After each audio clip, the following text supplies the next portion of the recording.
자, 이건 초음속 폭격기 이야기 같습니다. 야크 28 초음속을 향하여. 자, 러시아에도 있죠. 2차 대전 막을 내리고 제트의 시대가 도래했다.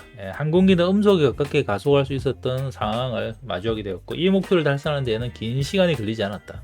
실제로 실험용 기체가 가장 먼저 음속을 돌파했고, 그 다음에는 양산형 전투기가 음속을 돌파했습니다. 자, 과학적인 성과 덕에 세계 각국의 군대가 미래 항공기의 정확한 모습을 예측할 수 있도록 장비의 요구 사항을 제공하게 되었습니다. 자, 봅시다.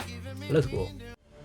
최근에 초음속은 아닌데 제트 폭격기 하나 나왔죠. B-66B. The end of World War II heralded the start of the jet era, and Yeah. aircraft soon found themselves knocking on the sound barrier. The barrier was quickly breached, first by experimental models, then by mass-produced fighters.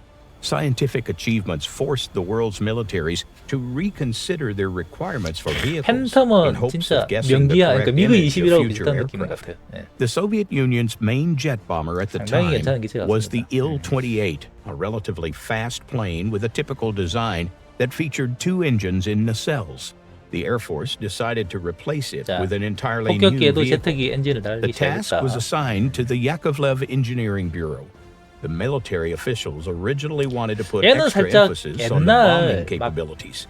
In simple 애니메이션 words, 있잖아요. they 거기에서 wanted a 나오는 very 우주선까지 fast 생겼어. plane that could breach air defenses at high 자주 altitudes, 말하는 겁니다. something like a perfect supersonic bomber.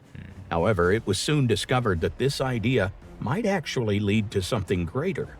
The Yakovlev Bureau already had a frontline bomber project, the supersonic 초음속 폭격기로 만드는 거 맞네, Yak-26. 얘는. They reused most of the solutions from the aircraft, like the semi-monocoque fuselage and the engine nacelles under the Take. swept wing.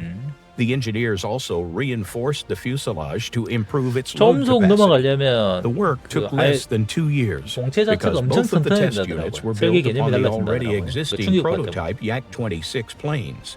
Alexander Yakovlev, the chief designer, wasn't really interested in the vehicle at first until he read the test flight reports. The aircraft demonstrated truly promising flight performance.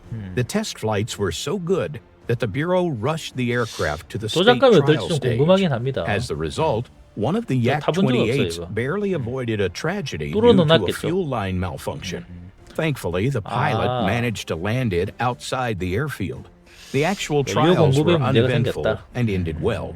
The aircraft was the only mass-produced Soviet bomber to achieve supersonic speed in regular flight. 아, 실제 The first 초음속에도 도달했고. Yak-28 modifications were produced in limited numbers, including the 1960 bomber known as the Yak-28B.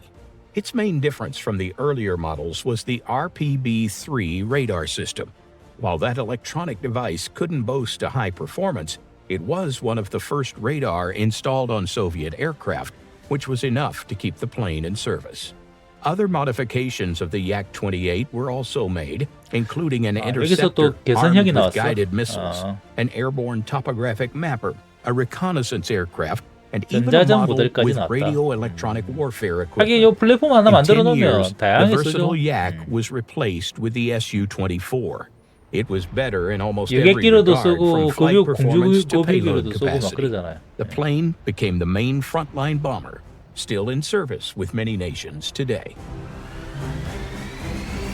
이게 수 24로 뭐 넘어갔다 이 말이야. 끝.